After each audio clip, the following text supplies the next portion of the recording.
Atom fertility Sri Rama Navami సందర్భంగా ultrasound IUI AMH పై 50%, IVF పై 25% తగ్గింపు. ఈ ఆఫర్లు కొత్త పేషెంట్స్ కి మాత్రమే. నమస్తే. ఏప్రిల్ 22న పహల్గాం వద్ద జరిగిన ఉగ్రదాడిలో 28 మంది హిందూ పర్యాటకుల్ని ఇస్లామిస్ట్ తీవ్రవాదులు మతం అడిగి మరీ చంపేశారు.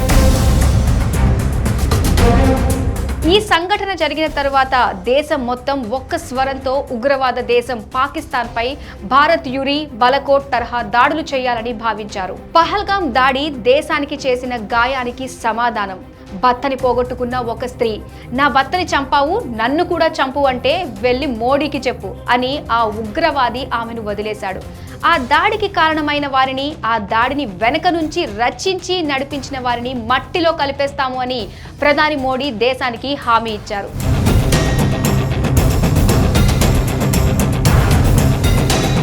ఈ దాడికి ద రెసిస్టెన్స్ ఫ్రంట్ అనే పాకిస్తాన్ మద్దతుదారుల ఉగ్ర సంస్థ బాధ్యత వహించింది. కేంద్ర ప్రభుత్వం ఈ దాడిని పాకిస్తాన్ ప్రేరిత ఇస్లామిక్ టెర్రరిజంగా ఖండించింది. రా నివేదికల ప్రకారం దాడికి ముందే ఉగ్రవాదులు పాక్లో శిక్షణ పొందినట్టు స్పష్టత చేశారు. భారత్ ఇండస్ వాటర్ ట్రీటీను ఇన్ ఎబియన్స్ కు ఉంచుతూ నీటి ప్రవాహాన్ని నిలిపివేయాలన్న నిర్ణయం తీసుకుంది. భారత్ పాక్ మధ్య ఎయిర్ స్పేస్ యాక్సిస్ మరియు బైలేటరల్ ట్రేడ్ పూర్తిగా నిలిపివేశారు. ఐఎన్ఎస్ విరాట్ ఆధ్వర్యంలో పాకిస్తాన్ నౌకాశ్రయాలపై నావల్ బ్లాకేడ్ చేసింది. టర్కీ పాకిస్తాన్ కు మద్దతుగా ప్రకటించగా చైనా పాక్ కు మౌనంగా మద్దతు ఇవ్వడంతో భారత్ ఎల్ఏసీ వద్ద అప్రమత్తత పెంచింది. యుఎన్ సెక్యూరిటీ కౌన్సిల్ కూడా భారత్ పై దాడిని ఖండించింది.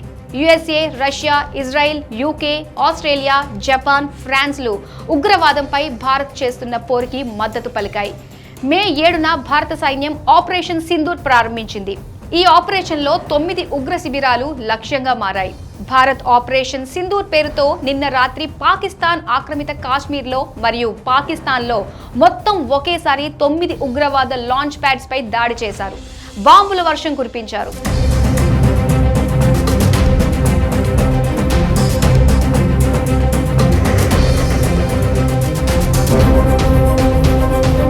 ఈ దాడులను పాకిస్తాన్ కూడా ధృవీకరించింది. ఈ దాడుల్లో భాగంగా 90 నుంచి 100 మంది టెర్రరిస్టులు చనిపోయారని చెప్తున్నారు. ఈ దాడుల ప్రధాన ఉద్దేశం ఉగ్రవాద లాంచ్ ప్యాడ్ నిర్మాణాలను పూర్తిగా ధ్వంసం చేయడమే.